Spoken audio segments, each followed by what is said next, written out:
I just wanted to come on here and say I'm sorry. I voted for him, and I thought he was going to make things better for folks like us. The American flag stands for compassion, kindness, liberty, and justice for all. We're all human, and today I'm asking for one human act of compassion to please let my dad come home. Quick question. Did you think that the American flag stood for compassion and kindness when you voted for who you voted for? Because let me show you something. And the science and experience we've developed here will live on through you. On behalf of the board, the leadership team, and myself personally, thank you for your passion, your ideas, and your perseverance. Perhaps more importantly, while we assembled phenomenal individuals together as a team, we fostered an even more phenomenal culture together. While war in its current state will not continue, our culture will ensure so many of these relationships will continue going forward, both professionally and personally. Your work mattered. It still matters. That was my CEO, shutting down our entire company, where that man has dedicated his life to science and treating cancer patients such as your father. And we had to stop. All of us got laid off because of your vote. So let me ask you another question. Would you still regret your vote if this didn't happen to you personally? Because I went back a couple of videos on your page to find out where was the outrage when this happened to a child, an American child that was deported mid-cancer treatment. And what I saw on your page was you being hot. I didn't see you being outraged. I didn't see you being upset. I didn't see you speaking up. So your cry is not really regret or remorse. Your cry is entitlement. You're crying because you were told no. You're crying because they denied you. Because if they had accepted your father to stay here, you wouldn't regret your vote. You would think that your president was still your hero. Because the outrage, the remorse. Hey guys, welcome back again to my YouTube channel. It's so good to have you. Thank you so much for clicking when you saw this video. So in today's video, Cuban Americans show strong support for Trump. Many of them voted for him loudly. They waved flags, attended rallies, flooded social media, and spoke non-stop about him, being the best choice for Americans. Some said he will protect immigrants the right way. Others believe he would only go after bad immigrants, not people like them. Now, reality has hit hard.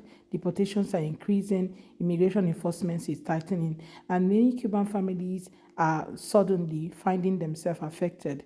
People who thought they would, they were safe are not getting notices. Detentions are happening, and fear has spread through the same communities that once celebrated tough immigration policies. So guys, let's jump right into today's video. Please consider subscribing. Don't forget to give the video a thumbs up as well, and drop your own take in the comment section as we watch together. Let's go watch, then I'll come back with more commentary. Cubanos por Trump to the front of the room. Do y'all remember that movement? Oh my God, I will vote. I will vote for Donald Trump. Vote for Donald Trump. I love my freedom. I will vote for Donald Trump. A few moments later. A wave of disappointment.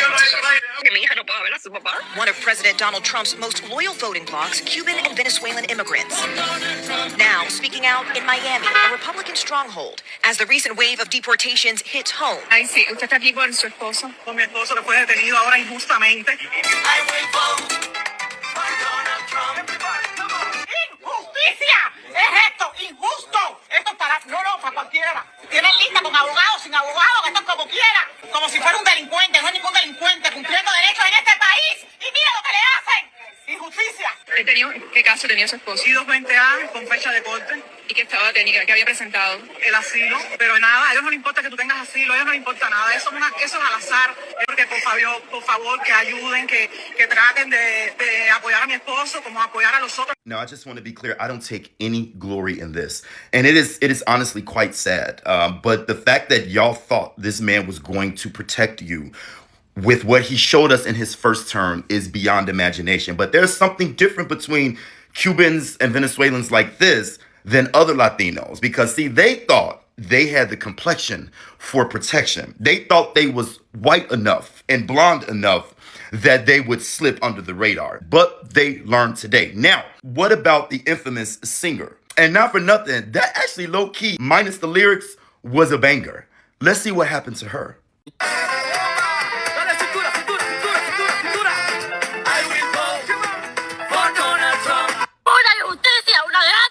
It's been happening frequently at the 333 Miami Avenue Federal Court building. Janet Correa's husband was detained this week. According to her immigration lawyer, he has already been placed on expedite removal. So let's see. You weren't light enough, You weren't loud enough in your support for him. And as great as you sing, and you do, you couldn't even sing good enough to get him to pick you.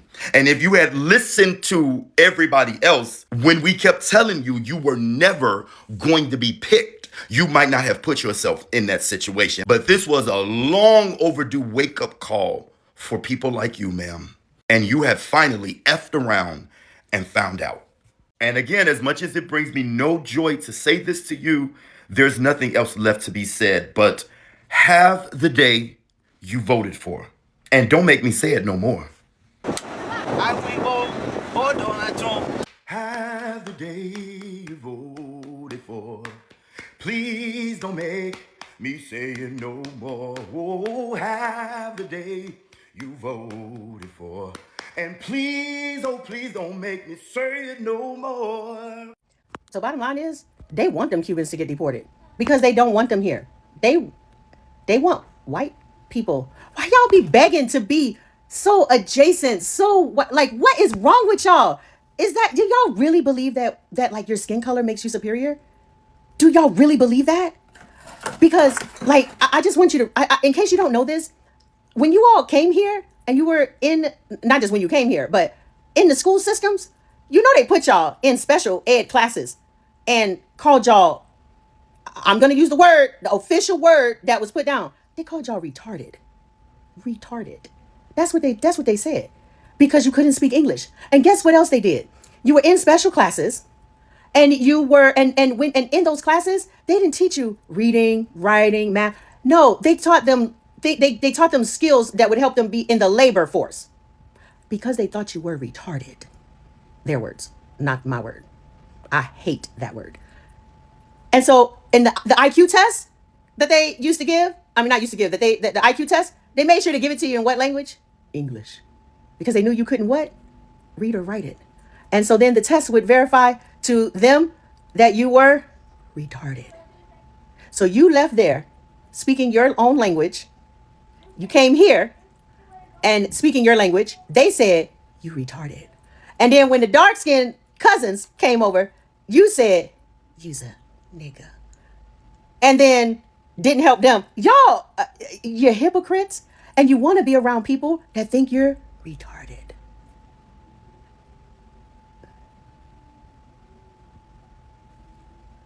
And then you married them. And you married into their family. And you bred children who then called their grandma a nigga. And just because they could now speak English and read and write in English, you thought you got ahead. But guess what? Right now, because, you know, that brown skin be coming up generations, it comes back. Guess what they calling your grandkids? Niggas. This is a message to my fellow Cubans in Miami. I'm so tired of hearing y'all whine about how you came here the right way. Well, we came here the right way. What was the right way? An open door invitation from the U.S. government with guaranteed jobs and access to housing. And when you land, you get a bunch of money thrown at you. All the social programs that possibly exist, including food stamps. Is that the right way? Yeah, because I would love it if all immigrants were able to do it the right way. I would actually love that. I think we all would love that. All the other immigrants would love that. Meanwhile, you all walk around like you're some special group of Latinos. Like the reason that the United States government treated you that way is because you're the best of the Latinos. You're so special. You weren't fucking special. You were pawns in the Cold War. That's why you got all that.